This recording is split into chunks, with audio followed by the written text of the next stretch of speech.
Bueno, amigos, como les comentaba y les prometimos, hoy tenemos de vuelta a un amigo ya de la casa. Ya se siente cómodo aquí, ya sabe cómo es la cosa. Él estuvo aquí hace 2 semanas aproximadamente, creo que estuviste aquí. Y me refiero al amigo Efraín Rovira. Efraín es un panameño que ha vivido fuera de Panamá, una parte importante de su vida profesional. Pero Efraín es autor de un libro interesante, El Yo del Mañana, y se ha convertido en todo un experto en el tema de ayudar a otras personas, porque es lo que hace Efraín, ayuda a otras personas, a otros profesionales, a ver cómo ajustan o hacen sus planificaciones en diferentes líneas, porque creo que El Yo del Mañana habla de diferentes temas.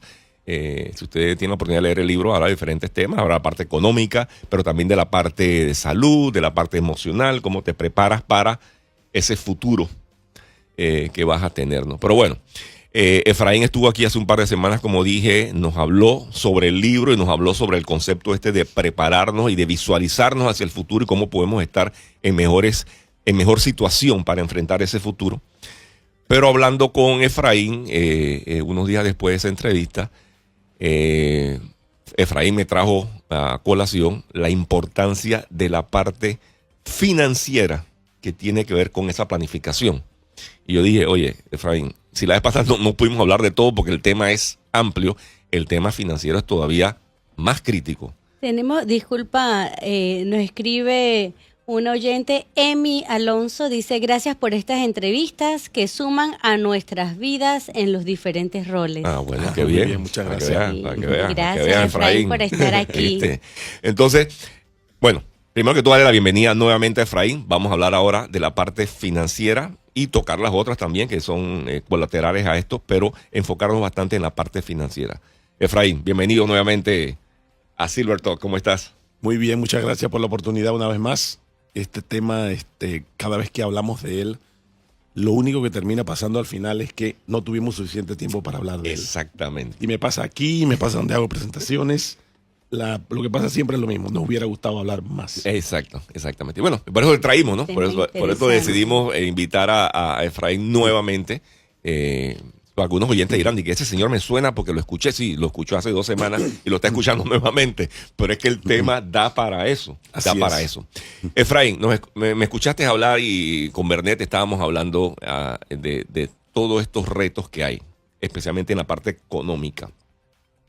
¿Qué estás encontrando tú en tu asesoramiento que das? Porque eso es una gran parte de lo que tú haces, asesorar a personas en Panamá y fuera de Panamá en estos temas de preparación. Cuando comienzan a hablar ustedes de la parte financiera, ¿qué cosas comienzan a surgir o a saltar del sombrero que tú te das cuenta de que, oye, tenemos que atender esto o esto es algo que se repite una y otra vez en casi todas las personas con las cuales tú estás colaborando y ayudando? Es interesante. Hay 4 cosas que son las cosas que más dejamos de un lado y se nos olvidan. Y 2 o 3 de ellas las estoy encontrando una y otra vez. Okay. Las 4 cosas que se nos olvidan cuando planeamos financieramente para el futuro es, primero que todo, que el dinero va a perder poder. Hay inflación, 2,5%, 3%. Algunas personas dirán que en los últimos años en Panamá hemos perdido hasta el 5% del valor del dinero, pero va a haber inflación y la inflación no se va a detener. Entonces, lo primero que la gente me dice es, wow, yo sentía que estaba planeando, pero se me olvidó la inflación. ¿Y qué significa eso? Que en 20 años, lo que nos cuesta hoy $1,000, en 20 años nos va a costar $1,700. Así que si tú tienes un horizonte, si tú tienes un horizonte hoy de, por ejemplo, tienes 55 y estás pensando en hasta 75 y tú estás planeando en cada $1,000 que necesitas, en realidad necesitas $1,700 a los 75 años. Ese es el área número 1 que la gente viene y me dice, wow, yo soy bueno, pero esa se me olvidó. Área número 2 que se les ha olvidado. La parte de que están cuidando a sus padres porque los papás no tienen los suficientes recursos o el suficiente tiempo. Entonces, esa tiene 2 cosas que nos sorprenden en la planeación que están combinadas en una sola. La primera es que estamos viviendo más años todos. Nosotros, nuestros papás, todo el mundo vive más años. Entonces, eso significa que si planeaste una cantidad de años con un cierto horizonte, puede que se te haya olvidado que vas a vivir más años y lo más posible es que en esos años vas a necesitar ayuda de alguien y esa ayuda es costosa. Cosa número 3 que se le olvida a la gente. Y la número 4, a las personas, hasta todas las personas que planean bien, por lo general cuando tú haces el plan, tú planeas un retorno ya sea de tu apartamento que tienes alquilado, de tus activos, lo que sea, y los retornos no son uniformes. Los retornos cambian con el tiempo. Así que te lo resumo de nuevo. Se nos olvida la inflación. Se nos olvida que vamos a vivir más. Se nos olvida que vamos a necesitar más cuidado cuando estamos más grandes. Y se nos olvida que los retornos, si es que tenemos dinero, no van a ser uniformes. Entonces, todas estas cosas son las 4 cosas que más sorprenden en la planeación. Y con la que más me estoy encontrando es con la de los padres adultos y con la de la inflación. Una y otra vez. O sea, padres adultos que tienes que cuidar. Que tienes que cuidar y que sí. El que se jubiló ahora tiene que cuidar a padres adultos. Y somos una generación interesante porque ustedes mismos se han dado cuenta de lo costoso que es vivir y buscar un apartamento en Panamá. Tú eres un profesional, te graduaste de la universidad, tienes un buen trabajo, tienes 30, 31, 32 años. Es costosísimo para ellos tener una propiedad, mucho más que fue para nosotros. Entonces ellos o se tienen que ir muy lejos de la ciudad o se quedan viviendo con los padres. O algunas veces no les alcanza el dinero por los salarios que hay. Entonces esta generación nuestra tiene el reto de tener que ayudar a nuestros padres y ayudar a nuestros hijos. Estamos en ese cambio y es muy duro. Es un sándwich, un emparedado. Es muy duro. Responsabilidades hacia abajo y responsabilidades hacia arriba, ¿no? Totalmente. Así que esas son algunas de las cosas que más me estoy viendo. Pero de todo lo que hablaste al principio, hay tanto de dónde hablar. Sí. Porque hablaste de tantas cosas, pero te voy a dejar que tú me digas dónde quieres ir primero. Casualmente en eso podemos entrar en el tema de estas cosas, estas 4 cosas, desglosarlas un poco y ver cómo inciden sobre diferentes grupos. En el caso, por ejemplo, de los hombres versus las mujeres, porque creo que muchos de los que nos escuchan también, hay muchas damas en los que nos escuchan. Bueno, aquí a mi derecha está una dama. interesada. Exactamente. Pero yo tengo una preguntita, Efraín, con respecto al primer punto, que es la inflación. Sé que puso el ejemplo 1.700, pero es un ejemplo real, es un porcentaje que tenemos que sacar específico de aquí a tanto por ciento. ¿Cuál es ese porcentaje? Ese cálculo es 3% de inflación al año. 3%. Eso es 3% de inflación. Y lo puedes ver ponte a pensar cuánto costaba antes un celular. A los chicos más jóvenes, cuánto costaba antes un PlayStation. O sea, tú te puedes dar cuenta que cuando salieron costaban $500, hoy cuestan $1,000 y pico. O sea, es la realidad. Yo hice un ejercicio. Ajá. Yo me fui, como el supermercado al que yo voy me manda un recibo de todas las transacciones. Yo me fui a buscar cosas que yo pudiera claramente identificar de diciembre del 2023 a diciembre del 2024. Y me encontré, por ejemplo, con el garrafón de 5 galones de agua. Costaba $4.60 y algo en el diciembre del 2023. En diciembre del 2024 cuesta $5.80 y algo, $5.70 y algo. $1 en 4 galones. Yo entiendo que eso es 20 y pico %. Yo sé que la inflación no es eso, pero ese es solo un ejemplo. Yo busqué a mí me gustan unos platanitos, costaban $1.10, ahora cuestan $1.25, 15 centavos de aumento en $1. O sea, sí, el 3% anual es el promedio. Correcto. Hay productos que suben 10% anual, 20% anual. Correcto. O sea, hay cosas que verdaderamente impactan. Entonces, yo creo que ahí el punto importante con este tema que tú traes a colación, Bernet, y que mencionó Efraín, es que cuando hacemos la planificación, la hacemos pensando como si las cosas se van a quedar estáticas en el tiempo. Sí. ¿Ves? O sea, planificaste, yo voy a recibir, me voy a jubilar dentro de tantos años y voy a recibir esta cantidad de dinero. Y voy a estar relativamente me alcanza bien. Para el súper, el agua, la luz. Te va a alcanzar el día. Básico. Si hiciste el plan más o menos, te va a alcanzar quizás el día que te jubilaste. Pero 365 días después ya comienzas a quedar en mermar. déficit. Totalmente. Otra de las cosas que hablaron al principio fue, y estaba buscando mis notas aquí para ayudarme, otra de las cosas que hablaron es de esa situación en la cual tú tienes un tremendo trabajo, te va muy bien profesionalmente, pero resulta ser que eventualmente te tienes que jubilar, porque esos tremendos trabajos lo más posible es que son un trabajo, tú trabajas para alguien más, y esa empresa, esa organización en un momento siente que ya tú no eres la persona correcta para ser el líder de esa empresa o en ese puesto, y tienes un salario muy alto. y bendiciones, felicitaciones, éxitos. El problema es que si te acostumbraste a ese tren de vida y luego tienes que acostumbrarte a esa nueva realidad. Me preguntabas antes de fuera de cámara cómo yo le llamo a eso. Y una persona me lo dijo a mí. Me dijo, ese fue mi descalabro económico. Ellos usaron la palabra descalabro. Ahora bien, no tenemos que llegar allí. Lo que pasa es que tenemos que comenzar a planear de antes, sabiendo que eso va a pasar y entendiendo que va a llegar un momento en el cual ya no vamos a tener ese ingreso. Entonces tenemos que comenzar a planear cómo vamos a vivir de una manera que podamos aterrizar suavecito en esa nueva jubilación. Y eso requiere acumular ahorros, formas de generar dinero para que esa diferencia sea menor. Pero creo que lo decías tú, Jaime, que nos acostumbramos a las cosas buenas y se nos olvida que hay decisiones que tomamos, que si tomamos esa decisión tiene un costo de 5, 6, 7 años que no podemos parar de repente. Entonces, si nosotros entendiéramos las grandes decisiones, todo lo que tienen, por ejemplo, una casa en la playa.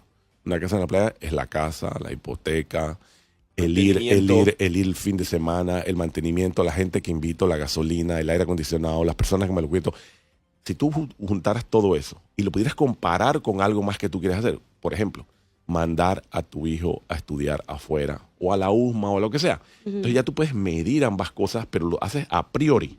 No te metes en las dos a la vez. Porque lo que nos termina pasando, como buenos panameños a veces que nos planeamos, es que tanto tenemos la casa en la playa como mandamos al chico a la escuela privada y luego cuando llegamos hemos sido un tremendo padre, les dimos una casa en la playa a nuestros hijos para que fueran con sus amigos, tienen una buena educación, pero nosotros no tenemos nada y requiere un poquito de planeación. Sí. Perdón, Efraín, en esos términos, sabes que, por ejemplo, en los salarios nos dicen, bueno, es cada vez que tienes un ingreso, 10% para el ahorro, no sé qué para el gasto, no sé qué para la reinversión.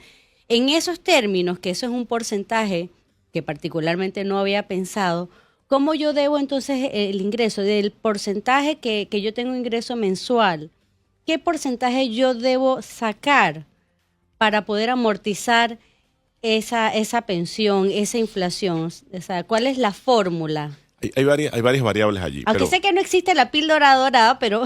Hay varias variables, pero cada maestro con su librito, ¿no? Sí. A mí me gusta decirle a los muchachos que tienen 20 y algo de años, porque también hablo con muchachos jóvenes. Este tema, interesantemente, cuando lo he oído hablar en universidades, los muchachos están al borde del asiento mirando y no miran al celular por 1 hora y media, que es una cosa que me ha llamado súper la atención, porque significa que están conscientes. Claro. A ellos yo les digo que deben estar si ellos comienzan temprano, y tú comienzas con tu 10% de todo lo que te entra, sí, lo más posible es que la vas a poder pasar bien. Okay.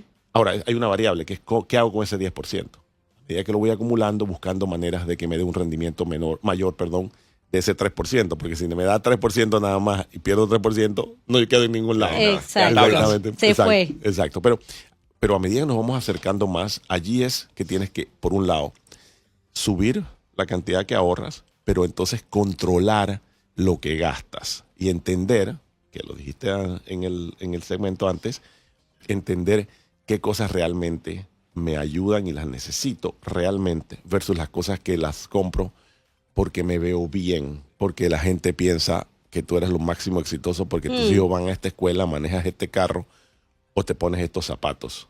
¿Me explico? Y los zapatos, hace poquito vi una persona que ha sido un empleado del gobierno y lo vi con unos Louis Vuitton.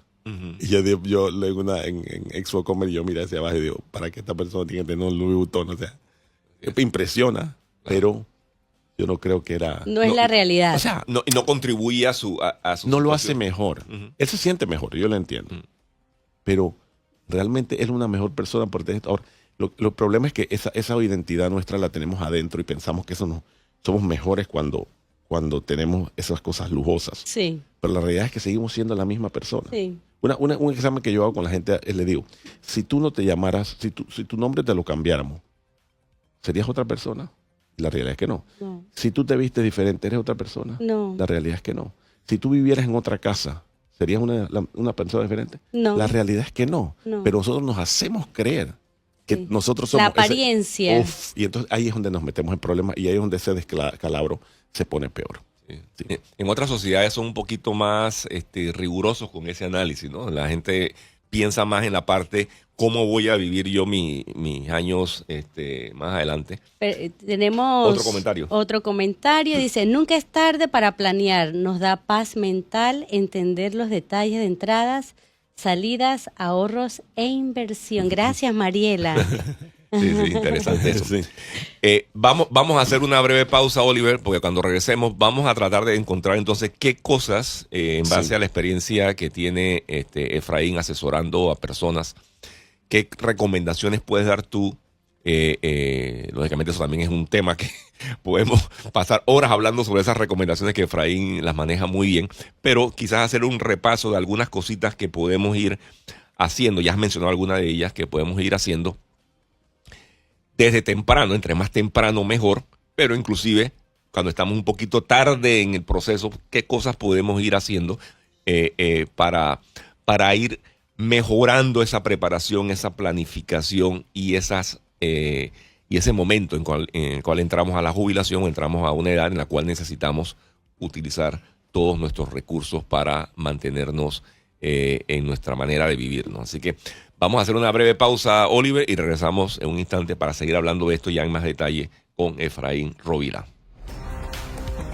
No te vayas. En un momento regresamos con más de Silver Talk. Síguenos en nuestras redes sociales como Arca Media en Directo. Todos los sábados, de 10 de la mañana a 12 mediodía, llega a Arca Media 97.7, JM Deportes Radio, con la mejor información deportiva de Panamá y el mundo. JM Deportes Radio. Bajo la conducción de Johnny Mosquera y el equipo joven y dinámico de JM Deportes. Debates, entrevistas, invitados y toda la información como a ti te gusta. Sábados 10 a.m. JM Deportes Radio por Arca Media 97.7 FM. La rumba de las 4. Música, anécdotas, comentarios, historias y mucho humor. Con el príncipe Jimmy Dawson. Y como invitado especial, Orman Imi. Ahora las tardes de los sábados serán diferentes y entretenidas. Con La rumba de las 4. Solo en Arca Media en Directo 97.7. Usted escucha Arca Media en Directo. Arca Media en Directo. 97.7, la frecuencia donde la noticia, el análisis, el comentario y la actualidad le acompañan siempre. De vuelta ahora con Silver Talk. Bueno, amigos, estamos de vuelta aquí en Silver Talk hablando con Efraín Rovira, autor del libro El Yo del Mañana y experto asesor, coach en temas de planificación, especialmente para nuestra edad más avanzada, ¿no? Hay llamada, tenemos una llamada. Ok, adelante al oyente. Hola, oyente. Aló. Adelante, aló. Dígame. Mire, le habla un pensionado. Ajá. Ese 3% del que ustedes acaban de hablar es el 3% que el gobierno en este proyecto que metieron es el que pretenden ellos aumentarle a las pensiones de hambre que hay en este país, ¿no? En concepto del aumento del alto costo de la vida o de la canasta básica. Obviamente, aquí hay pensiones, la jubilación de mi abuela, por ejemplo, era de $70 por quincena. ¿Qué podía ahorrar esa señora? Uh-huh.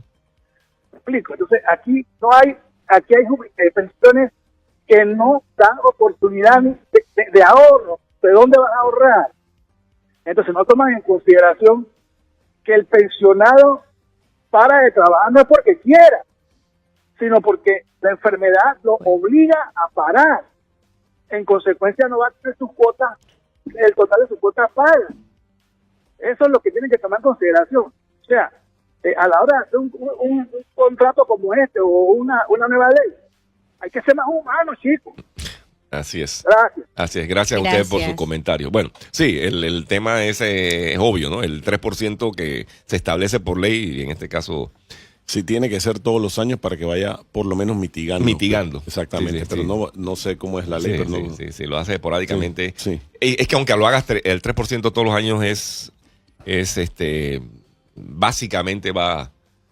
Tenemos otro comentario aquí. Los invito a todos a coordinar el hacer este programa en algunos de mis cursos de la UTP, la Universidad Tecnológica de Panamá. Lo podemos grabar y luego se repite. Claro, con mucho gusto. Con mucho gusto. Claro que sí.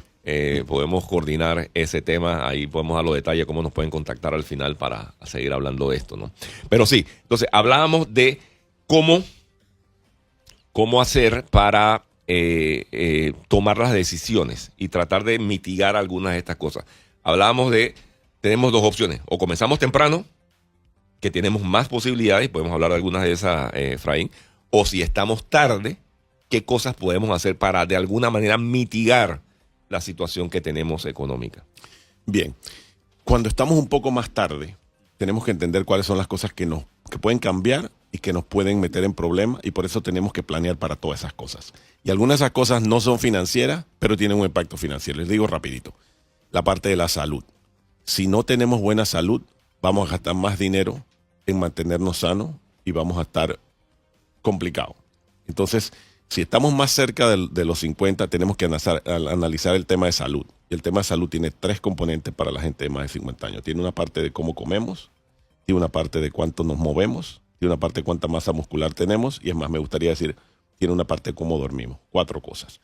Entonces, 1, entender, ok, estoy un poco tarde en la planeación, no puedo complicarme más, así que tengo que ver cómo estoy en mi parte de mi salud. Número 2, cómo estoy en mi parte de mis relaciones, porque hay una cosa que complica en los 50, que es el hecho de que si tú terminas, por ejemplo, ni Dios lo quiera, un divorcio, tiene implicaciones tanto emocionales como económicas. Entonces, antes de comenzar a planear lo económico, estoy bien de salud, estoy bien de mis relaciones, porque eso también tiene impacto económico, y luego me voy a la parte económica. Y ahí lo que me gusta hacer con las personas es hacer un inventario, como hemos hablado antes, de todas las cosas que tienen en la cabeza que son valiosas. Y a veces esas cosas no son la experiencia, no son que yo fui gerente de ventas, o no son a veces que yo fui, no sé, director de finanzas. A veces son cosas que son experiencias que las personas han vivido y que se pueden ser valiosas para otras personas. Tú hablabas de que cuando uno sabe hablar y las otras habilidades que tiene, ver a ver qué hay de eso que es valioso y luego buscar a ver cómo yo podría monetizar eso. Especialmente si me quedé de repente sin trabajo. No solamente es lo que hago, sino las habilidades que tengo. Ahora mismo estoy trabajando con varias personas en generar libros, por ejemplo, y algunos libros no son en tema directo de su experiencia, sino son en experiencias de vida que les cambiaron la vida y que otras personas de seguro van a vivir, y ver a ver cómo podrían generar ingresos en esos lados. Entonces, esa es la parte de buscar cómo generar más ingresos. La otra parte es hacer un análisis de que las cosas que tenemos, que son esas decisiones grandes, ¿cuáles realmente las necesitamos?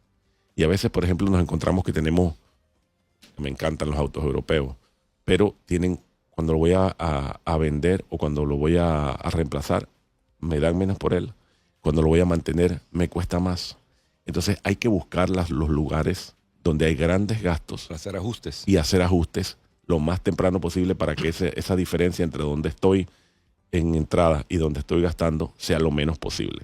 Y a veces toma un examen de contrición, como dice, de que realmente necesito eso, porque entre más temprano comenzamos, menos doloroso va a ser el salto de donde estamos a donde vamos a quedar con la caja de seguro social. Es que, y eso último que estás diciendo de hacer esos ajustes es bien interesante, porque uno planifica en base a mantener esas cosas que uno cree que debe mantener. Claro. Y entonces es un error también de planificación.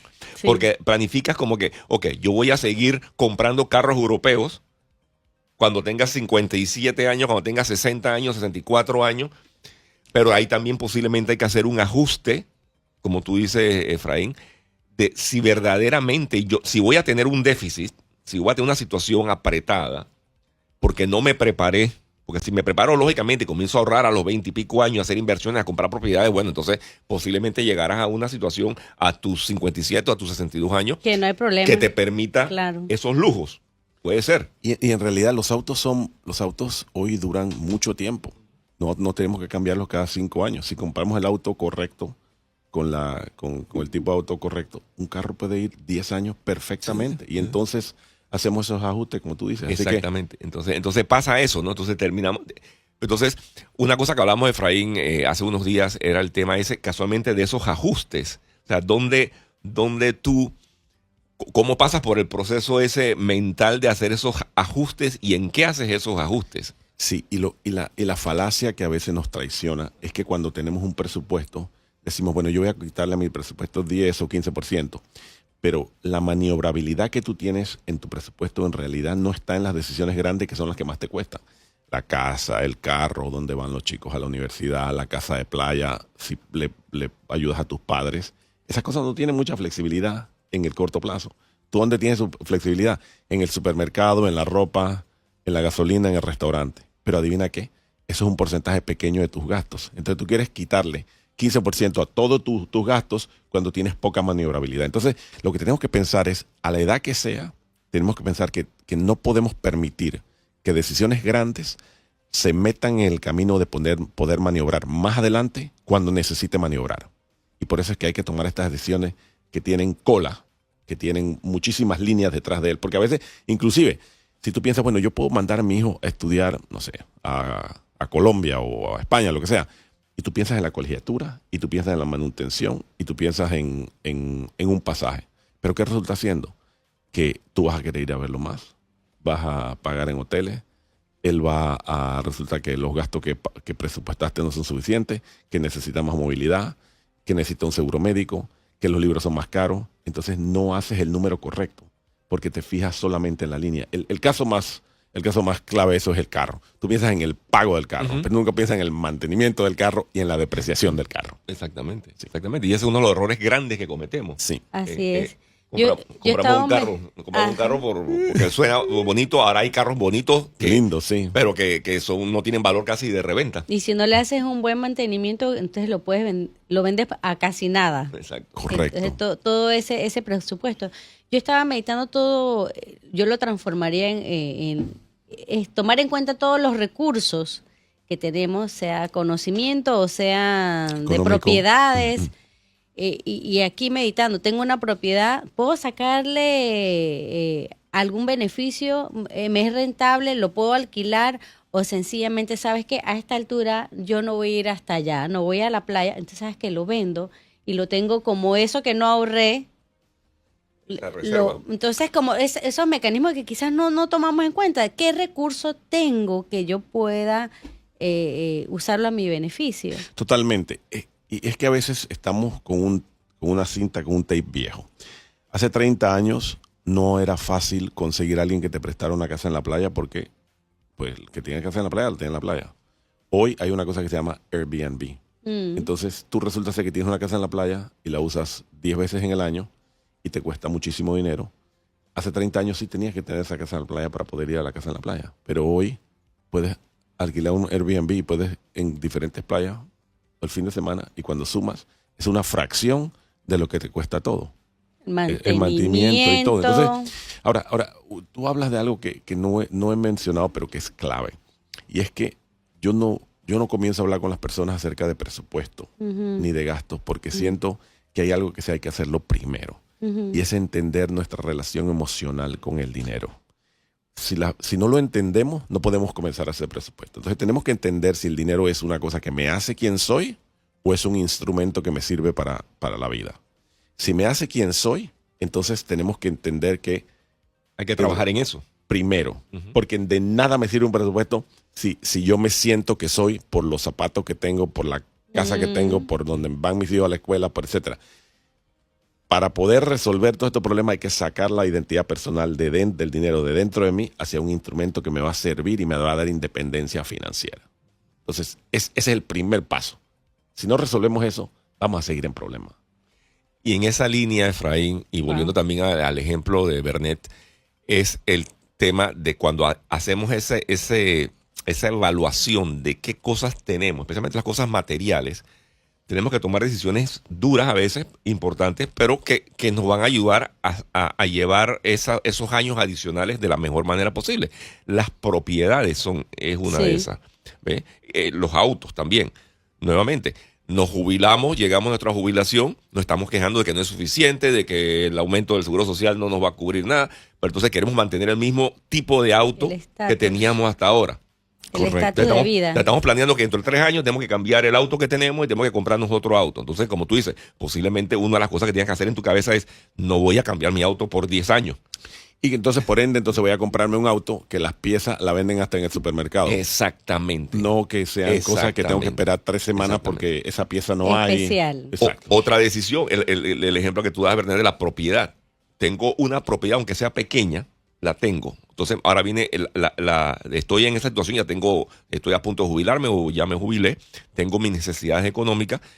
Esa propiedad o esas propiedades que antes yo añoraba porque algún día iba a construir una casita, por lo que yo pensaba, por mis hijos, lo que sea. Bueno, tenemos que quizás hacer una evaluación fría y decir, yo no tengo, como tú dijiste, el ejemplo Airbnb, yo pensaba que iba a construir algo en la playa, pero ya pasó el tiempo, puedo vender esa propiedad. Mira, es interesante. Tengo una situación con una persona que tú lo describiste antes, ¿no? Estaba en sus 50 años y lo liquidaron antes de que se dejara el trabajo.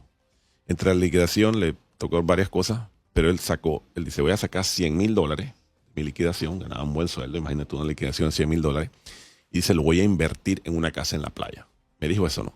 Y yo le pregunté, espérate, si vas a invertir en una casa en la playa, significa que tú vas a tener un rédito de eso, tú vas a sacarle el provecho. Dice, no, lo que pasa es que ahora vamos a tener un lugar a donde ir. Entonces le digo, entonces no es una inversión, es un gasto. Vas a gastarte $100,000 en construir la casa sobre el terreno que tenía para disfrutarlo. Pero ten en cuenta de que ahí no hay inversión de nada. Claro, si en 10 o 20 años lo vende, perfecto, que vas a poder sacar algo de eso. Pero en el corto plazo, eso no es una inversión, eso es un gasto. Si necesitas el dinero en este momento, ahí no te está ayudando en nada. Esa claridad. Correcto. Y además de eso, mientras se va a construir la casa, bueno, ahora va a comenzar ahí todos los fines de semana y va a tener otros gastos. Gasto adicional. Hay que entender eso de que es una inversión y que es un gasto. Exactamente. Sí. Exactamente. Antes íbamos a hablar algo con respecto a las mujeres y no quiero que pase ese tema importante. A ver, Efraín, ¿qué nos va a compartir? Sí, porque tú también has ayudado a varias damas, a varias profesionales. Sí, ahí, y por eso me vieron en el celular un ratito antes porque quería asegurarme que tenía mis notas correctas. Bueno, ahí a la gente joven, yo lo que... Tú describiste un escenario en el cual la mujer se queda en la casa, cuida a los chicos y luego entonces después viene el tiempo de jubilación y ella no tiene una entrada de ella, porque el que ganó fue el esposo. Entonces, cuando son jóvenes las chicas, yo les doy los mismos consejos a ustedes que yo le doy a mi propia hija. Y es que yo le digo a mi hija, mira, si tú algún día te quieres quedar en la casa cuidando chicos, tú tienes que asegurarte que tú vas a tener también un deseo de tener una realización intelectual y profesional. Entonces, búscate trabajos o cosas que hacer donde tú puedas trabajar a medio tiempo en vez de a tiempo completo. Y búscate cosas donde el tipo de trabajo requiere menos reuniones que más reuniones. Porque si tú estás en un trabajo, por ejemplo, el departamento de logística de una empresa, tú no puedes trabajar eso remoto. Porque todos los días llegan órdenes, todos los días hay que empacar, todos los días hay que embarcar, etc. Sí. Entonces, esa profesión no se presta para hacer trabajo a medio tiempo y remoto. Pero yo le decía, pero si tú eres que te gustan los números, tú puedes hacer consultoría financiera y contabilidad, porque mucha gente hace contabilidad de manera remota. Nosotros no vemos al contador todos los días, ni lo vemos a la misma hora.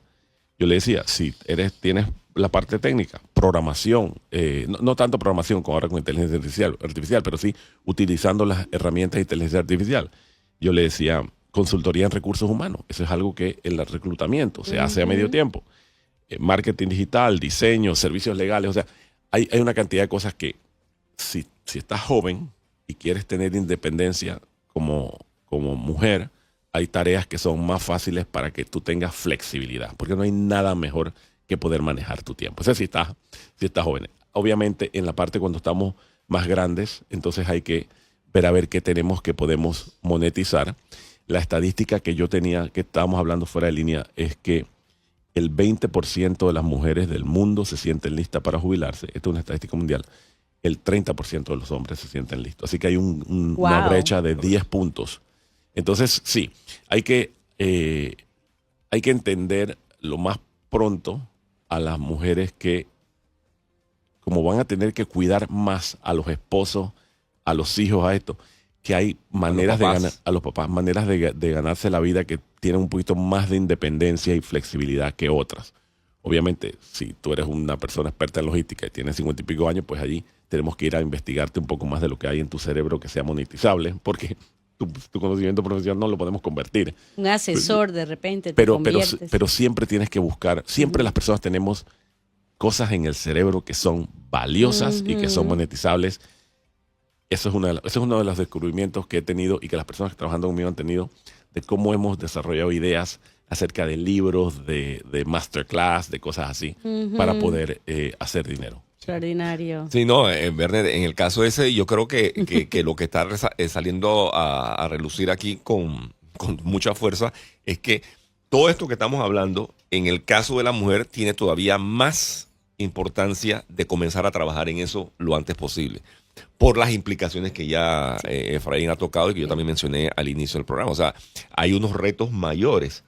Empezar a emprender, si no lo hizo antes, si no tiene jubilación, no pagó nunca, bueno, empezar a emprender y ver qué provecho puede sacar de lo que sabe. Porque la mujer va a tener muchos retos también, va a ser posiblemente en una familia la que tenga menos propiedades a su nombre, la que tenga menos recursos económicos a su nombre, entonces... Las mujeres lo tienen más difícil que los hombres, punto. Yo les voy a decir en 30 segundos, yo estaba en una cena en Las Vegas, en un restaurante, eran las 8 de la noche, y yo tenía 3 ejecutivas que reportaban a mí y 3 o 4 hombres. Las 3 mujeres dijeron en un momento, déjenme levantarme la mesa que voy a llamar a mi esposo y a mis hijos para ver que si van a acostarse y a dormir bien esta noche, porque estaban ellas de viaje. Yo pensé y dije, yo no tengo que llamar a nadie. Mis hijos están con mi esposa. Están perfectamente bien. Y en ese momento realicé, yo siempre sabía que las mujeres la tienen más difícil que los hombres. Digo, mira tú cómo es. Ellas tienen que estar pensando en eso también y yo estoy aquí pensando en el negocio. ¿Me explico? Sí. No, en una familia hay hijos, hombres, mujeres, se enferman los papás. Normalmente, ¿a quién miran? Para que vaya, oye, ¿quién va a cuidar a mamá? ¿Quién va a cuidar a papá? Una de mis hermanas. Claro, típicamente. así mismo es. Y entonces, y esa es una responsabilidad que tiene implicaciones económicas. Sí. Tiene implicaciones económicas. Sí, ¿no? porque no le pagan por eso. No le pagan por eso, ¿no? Correcto. Pero el otro tema que quería volver a tocar es el tema de las decisiones difíciles. Cuando estamos en situaciones ya de que estamos jubilados, a punto de jubilarnos, de hacer ese inventario de nuestras realidades tangibles, materiales que tenemos. Porque tenemos propiedades, que es una manera de ver si generamos ingresos de esas propiedades o de esas cosas que tenemos. Puede ser pues hasta un cuadro que tenemos en la casa que tiene valor y podemos ver si hay que venderlo, si podemos venderlo, porque ya no tenemos el tema de la apariencia o de tanta pared, porque nos fuimos mudamos exactamente. a una casa más pequeña. Bueno, y la casa, tomar la decisión si necesitamos esa casa porque nuestros hijos ya se están yendo. O nos vamos a un lugar más pequeño. Nos vamos a un lugar más pequeño, ¿no? Porque cada una de esas cosas, y Efraín lo mencionó muy bien, tiene también implicaciones en el tiempo de gastos. Totalmente. Que a veces no hacemos la ecuación de esa. El señor que está diciendo que quiere comprar la casa por $100,000, no estaba pensando en todo lo que iba detrás de eso. No. Él tenía su terrenito y dice, le voy a poner con $100,000 la casa encima. Pero no es una inversión eso. Porque ahora voy a ir todos los fines de semana con mi familia. Vas a gastar gasolina, vas a desgastar el carro. No, y una cosa que nos pasa cuando tenemos la casa de la playa, invitamos a más gente. Y entonces ya no comemos ya el presupuesto no es de nosotros 4, sino ahora tenemos los 10, amigos, la cerveza, la carne asada. Que no tiene nada de malo. Solamente que hay que entender las implicaciones. La realidad. Exactamente. Estoy preparado para eso. A mí me gusta cuando mis amigos me invitan a la playa. No quiero que me dejen invitar a la playa por eso. No, importante. Pero o sea, el punto que estamos llegando aquí es que ese tipo de evaluaciones tenemos que hacerlas fríamente. Tenemos que hacer fríamente. Y la gente entonces puede estar escuchando y decir, oye, pero ven acá, a ti no te gusta gozar nada de la vida. Oye, pero eso ¿qué tipo más aburrido? No es eso. Lo que pasa es que el dolor que da tener que afrontar gastos financieros que no podemos afrontar, ese dolor es muy duro e impacta mucho a las familias. Entonces es mejor que balanceemos las cosas. No es que tenemos que ser aburridos, simplemente que tenemos que planificar y balancear las cosas y ser mesurados y no irnos de boca y entonces ponernos en un problema en el cual después no vamos a poder manejar. Y ser creativos cómo utilizamos los recursos que tenemos, ¿no? El ejemplo que tú diste, Airbnb, bueno, posiblemente me gusta ir a la playa, pero no estoy en condiciones de hacer una inversión de un... O no tengo que hacerlo. O no tengo que hacerlo. Porque la puedo alquilar. Porque la puedo alquilar y es más, puedo hasta variar el lugar donde voy porque lo puedo hacer de esa manera. La otra cosa que hablaste y es lo de las... Si hemos tenido la bendición de que podemos acumular un terrenito, un apartamento, algo, entender pues los diferentes retornos de las diferentes inversiones. En promedio se ha dicho, y esto es lo puedes encontrar en la internet, de que, por ejemplo, las bienes raíces nos dan un retorno de algo así como 7%. Entonces, si uno puede tener algo y alquilarlo, pues y me voy a ganar 7. Obviamente, si el apartamento sube mucho de precio, me puedo ganar más. O si estoy esto varía, pero más o menos en promedio.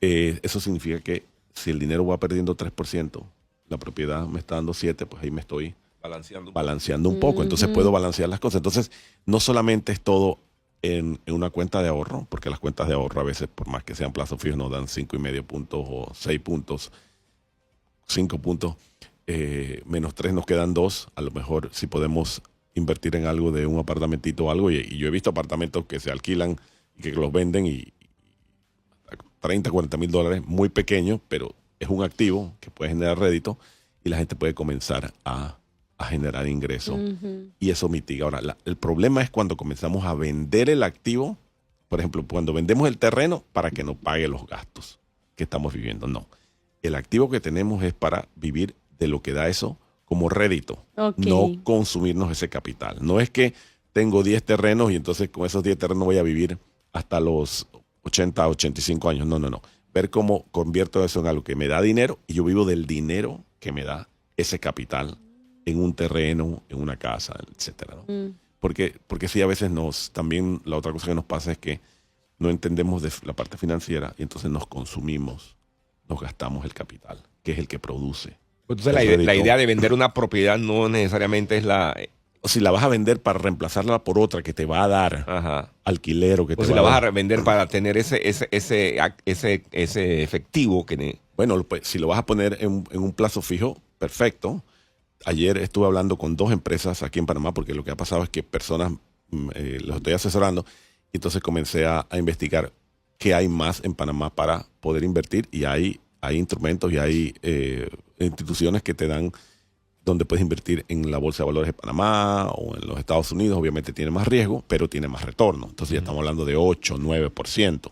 Obviamente hay pisos de cuánto dinero hay que tener para estar en eso, pero hay personas que lo tienen y entonces pueden acceder a esas maneras de invertir que no son ni el plazo fijo ni la casa. Entonces ya tienes ¿me explico? Entonces, maneras de invertir en la bolsa. Entonces ahí la idea de vender para comerte y consumirte lo que recibiste no es buena idea. No. Ahí es vender y reemplazarlo por otro activo. Esa casa es un activo, reemplazarlo por otro activo que es una cuenta de bolsa de valores donde eso me da 8%. Y entonces yo sí me puedo si tienes una casa, por ejemplo, que ya no necesitas porque tus hijos se fueron, puedes vender esa casa, comprar un apartamento más pequeño y lo que te queda claro, la inviertes o la utilizas para que siga produciendo. Claro que sí.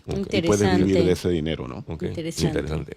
Bueno, esto vamos a tener que seguir con más programas.